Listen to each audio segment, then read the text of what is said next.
Avoir une maison propre et bien rangée sans y penser des heures. Ça peut paraître utopique et pourtant c'est possible. Aujourd'hui, je te partage 10 pratiques que je mets en place au quotidien sans prise de tête, qui prend pas trop de temps, qui me permet d'avoir une maison propre, bien rangée et sans avoir l'impression d'y passer des heures. Si tu me connais pas, moi c'est Delo et je te présente tous les dimanches des astuces d'organisation, lifestyle, beauté pour que tu aies une vie plus zen, que tu sois mieux dans ta peau et tout ça de façon simple et réaliste. La première, c'est de mettre en place des bacs dans ton frigo. C'est des bacs que tu peux acheter chez Ikea, mais encore moins cher chez Action. Ils sont transparents et ça te permet de ranger ton frigo de manière structurée. Comme tu le sais, dans ton frigo, en fonction de là où tu mets tes aliments, la température est différente. Donc, la première chose à faire, c'est déjà de trier ton frigo par type de produit. Les fruits et les légumes dans le bac à légumes ou dans le bac à bière. Ça, c'est selon les ménages, je ne juge pas. Et ensuite, tout au-dessus, tu peux ranger en mettant simplement des bacs transparents. Le fait qu'ils soient transparent, c'est bien plus simple parce qu'au moins tu vois à travers et tu as une impression d'avoir quelque chose de rangé. Et donc c'est pas du tout le fouillis dans ton frigo. Pareil, il existe également des bacs de conservation qui sont là hermétiques et qui te permettent, si tu ouvres de la charcuterie, donc du jambon, du fromage, et de les conserver bien plus longtemps. Au moins ils ne se dessèchent pas et tu peux les conserver encore quelques jours, donc gain d'argent également. Deuxième astuce, mais attention, des bacs de rangement, on n'est pas obligé d'en mettre que dans son frigo. Nous, on en a littéralement partout. On en a mis sous le meuble évier, ça nous permet de trier les produits ménagers, les éponges et les lavettes et les sacs poubelles par exemple, et au moins ça évite que ce soit le fouillis et que tu te retrouves avec un sac noir qui se balade au milieu des éponges ou au milieu des recharges de liquide vaisselle. On en a également mis par exemple aux toilettes, on les a mis par exemple pour les serviettes pour les mains, et oui on en a 3 où on fait un roulement, et plutôt que de les avoir juste pliés et posés sur le rebord de l'appui de fenêtre, et bien on les a roulés simplement, on les a mis dans une petite panière et au moins ça fait une espèce de petite déco, rangement simple, pratique, efficace. Que demander de mieux? Un dernier petit exemple, et je pense que ça, tu l'as peut-être déjà mis en place, et si tu ne l'as pas mis en place, et je te conseille vivement de vite aller au magasin, c'est d'acheter des petites panières ouvertes pour tes sous-vêtements. Au moins ça te permet de trier les slips de monsieur, les soutiens-gorge de madame et les chaussettes. Et nous on a même poussé le vice jusqu'au bout parce que les chaussettes, on les a triées par type de chaussettes. On a les sockets pour l'été quand on met des baskets, les chaussettes basses pour monsieur ou pour moi en hiver parce qu'on met la même taille, donc forcément on ne s'est pas pris la tête et on les partage, et les collants pour moi quand je mets une robe ou une jupe par exemple. Au moins, tout n'est pas mélangé, personne ne se marche dessus, et quand on ouvre le tiroir, il y a un semblant, je dis bien un semblant, de rangement qui a été opéré. Le troisième, et ça c'est un vrai gain de temps parce qu'il va faire la chose à ta place, c'est d'utiliser un robot aspirateur. Alors nous on a le robot de la marque iRobot qu'on nous a offert il y a 4 ans et qui tourne tous les matins à 9 h quand on n'oublie pas de le faire charger parce qu'il s'est bloqué ou vider son réservoir évidemment parce qu'à tous les coups je l'oublie. Mais le fait qu'il tourne tous les jours, ça permet d'aspirer les poils de chien, ça permet d'aspirer les petites miettes qu'on n'aurait pas vu passer ou ce genre de choses, et d'avoir un semblant de maison propre jusqu'à ce qu'on fasse le gros nettoyage du vendredi. Ça fait gagner un temps de monte parce qu'on n'a rien à faire, clairement. C'est certes un investissement, mais l'investissement pour un gain de temps, pour un gain d'énergie et pour une charge mentale libérée, que demande le peuple? Alors nous on a vraiment le robot basique parce que c'est ma maman qui me l'avait offert quand j'ai accouché de la petite et qui m'avait dit je te prends la marque iRobot parce que je sais, à l'époque, il y a pratiquement 5 ans maintenant, que iRobot fait aussi des laveurs. Donc tu pourrais, si tu le voulais, lancer vers 9 h ton aspirateur robot qui va aspirer et puis l'autre prendre le relais. Donc ta maison elle est quasiment nickel. Alors j'ai pas testé le laveur, je sais qu'il y en a qui sont pas top, mais la marque iRobot honnêtement n'est jamais tombée en panne. Il est connecté sur smartphone et il coûte pas très cher.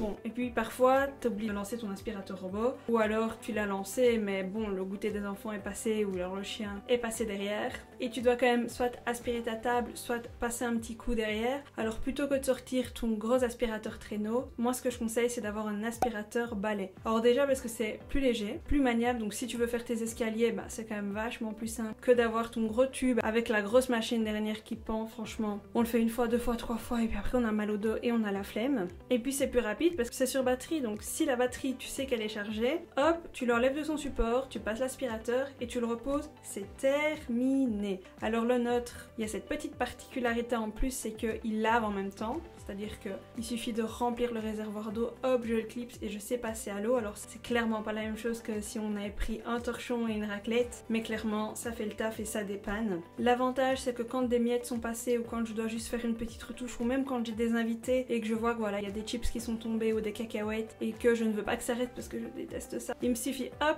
de le déclipser de son support, je passe un coup, ça m'a pris 30 secondes et au moins t'as une maison qui ressemble à peu près à quelque chose, jusqu'au gros nettoyage évidemment hebdomadaire.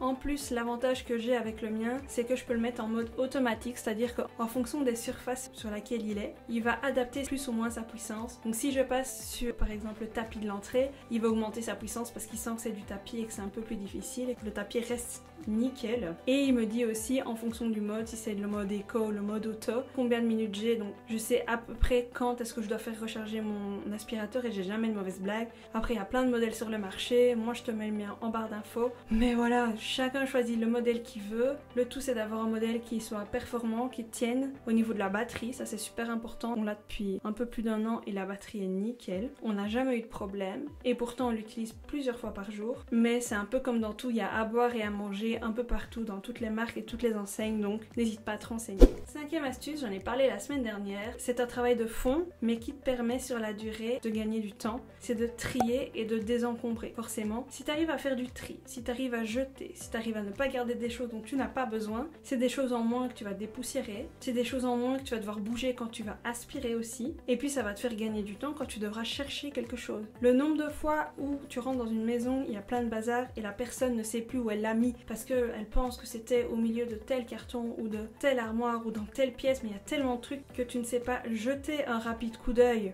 et voir où la chose se trouve. Perte de temps, perte d'énergie, inutilité totale. Donc fais du tri, désencombre, que ce soit nettoyage de printemps, nettoyage d'automne. On garde souvent des boîtes et 10 ans plus tard cette boîte on l'a toujours alors qu'on n'a même plus l'appareil. À quoi ça sert ? À rien du tout. Ensuite, s'il y a des choses que tu dois vraiment garder mais tu sais que tu manques de place parce que soit tu habites en appartement, soit tu as un espace qui est un peu plus restreint et tu ne sais plus où entreposer les choses, n'hésite pas à optimiser tes rangements. Typiquement, quand on a commandé la cuisine, la première chose que j'ai demandé, c'est un tourniquet dans le coin. On a une cuisine qui se fait en L avec un îlot central. Et au niveau du coin, on sait tous très bien que ce coin est toujours mal optimisé parce qu'on n'y met jamais rien, parce que c'est dans le coin et on ne sait pas tout atteindre. Donc ce que j'ai demandé, c'est d'avoir un tourniquet, c'est-à-dire que ce sont des plateaux qui tournent à 360 degrés, ce qui me permet moi de pouvoir aller chercher des choses qui sont tout au fond sans devoir me plier le dos. Je n'ai juste qu'à finalement tourner ce tourniquet. Pareil pour l'îlot central, je voulais absolument avoir un espace bar parce que c'était quand même beaucoup plus convivial. C'est vrai que je l'utilise assez souvent d'ailleurs, mais je ne voulais pas qu'un bar. J'ai vraiment demandé à avoir des armoires de l'autre côté pour avoir des rangements et pouvoir entreposer justement ces électroménagers dont on ne se sert pas tous les jours comme la fondue, la pirade, le mixeur, ce genre de choses. Pareil dans la salle de bain, on a une salle de bain qui est très petite et à la base nous n'avions qu'une colonne avec un meuble sous évier. Et bien étant donné que les murs étaient vides, on en a profité pour mettre des armoires hautes et ainsi poser nos serviettes, nos draps et nos produits style gel douche, recharge de dentifrice, etc. etc. On n'y pense pas toujours mais c'est vrai que quand on n'a rien sur les murs, plutôt que d'avoir de la décoration inutile qui ne sert littéralement à rien, autant mettre des armoires et au moins ça permet de stocker des choses. Mais attention à trop stocker, donc on n'oublie pas, on fait du tri et on désencombre quand même de temps en temps. Dernière petite astuce parce qu'on est en plein dedans aussi chez nous, c'est l'utilisation non pas de la hauteur des murs mais de la hauteur de la maison. Si tu as des combles ou si tu as des greniers non aménagés, n'hésite pas à les aménager même si c'est de manière temporaire pour pouvoir stocker par exemple tout ce qui est d'été plutôt que de les entreposer sur ta terrasse et qui s'abîment pendant l'hiver. Tu les mets dans ton grenier, ils sont à l'abri du vent, à l'abri du froid, à l'abri du gel, à l'abri de la pluie, tout ça. Et pareil, ça désencombre ton espace quand tu vas pouvoir nettoyer de manière quotidienne ton espace de vie parce que tu n'as rien qui traîne, tout est rangé soigneusement, trié et ton espace est optimisé. La 7e astuce, alors certains diront que c'est inutile, d'autres diront que c'est une super idée, c'est d'utiliser des seins. Et je suis pour parce que je déteste repasser. Il est vrai que quand je me suis mise en ménage, je passais mes week-ends à nettoyer et repasser tous les vêtements. Résultat, j'avais pas de week-end parce que je passais mon temps dans les tâches ménagères. Quand je suis tombée enceinte, j'ai voulu trouver une solution afin de gagner du temps par-ci par-là pour pouvoir me reposer et pour aussi pouvoir profiter de ma fille. Donc on s'est mis d'accord sur le fait on arrêtait de passer nos après-midi à repasser. Et pour ce faire, quand on a fait notre dressing sur mesure, nous avons mis des tringles. Les tringles, comme ça, tout est sur cintre. C'est-à-dire que les seuls vêtements qui ne sont pas sur cintre sont les pantalons où là on a gardé des armoires. Et c'est le seul endroit où c'est le bordel d'ailleurs dans mon dressing. Le reste est sur cintre. C'est-à-dire que j'ai pu trier par type de vêtements. Et donc ça me permet d'avoir une vue claire et rapide sur ce que j'ai. Et si ce que je cherche est disponible, où est tout linge sale. Et puis par expérience, je sais aussi qu'on a beau repasser nos vêtements, on les plie, on les met dans l'armoire. Et puis quand on veut le ressortir, soit elle plie, donc forcément c'est pas très beau. Il faut repasser derrière, donc résultat on a repassé 2 fois. Soit c'est en boule, donc faut quand même le repasser aussi. L'histoire de cintre, au moins même si tu repasses avant de le mettre sur cintre, et ben tu sais que ça va rester bien droit. Tu n'auras pas ce problème de faux plis. Et je parle notamment des chemises par exemple qui elles se marquent très vite.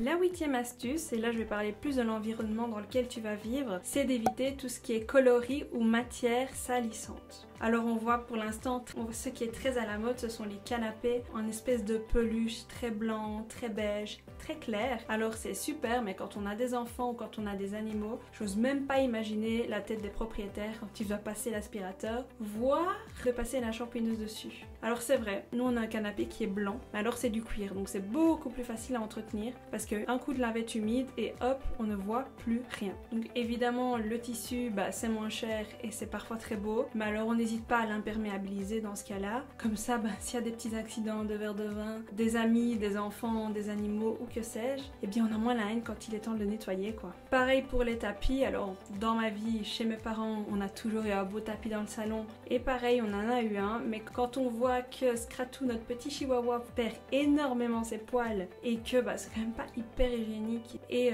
pour celui qui est allergique aux acariens, aux poils d'animaux ou aux poussières, c'est quand même pas hyper l'idéal, on a décidé de le retirer. Alors c'est vrai que ça fait moins cocoon, c'est vrai, mais c'est un parti pris que nous on a fait parce que on trouve que c'est quand même des ramasses poussières et honnêtement pour le cocooning qu'on en a, autant rajouter un joli plaid sur le canapé et ça fait tout aussi le taf. Et pareil pour les sols, moi je ne voulais pas de moquette, ramassis d'acariens, de poussière de poils et j'en passe, donc on a opté pour des matières qui sont lisses. Donc au rez-de-chaussée on a mis du carrelage et à l'étage on a mis du parquet stratifié. Donc facile à nettoyer parce que c'est des surfaces qui sont lisses. Il suffit de passer un coup d'aspirateur, un coup à l'eau, c'est nickel. Et en plus nous on a l'avantage c'est que notre carrelage il est gris clair donc on voit très peu les poils de Scrat et il sèche très vite, donc ça c'est aussi un gain de temps. Mais bon, ça malheureusement on peut pas le tester au magasin et c'est pas nous qui avions choisi le carrelage, mais faut le souligner qu'il y a du carrelage qui sèche plus vite que les autres.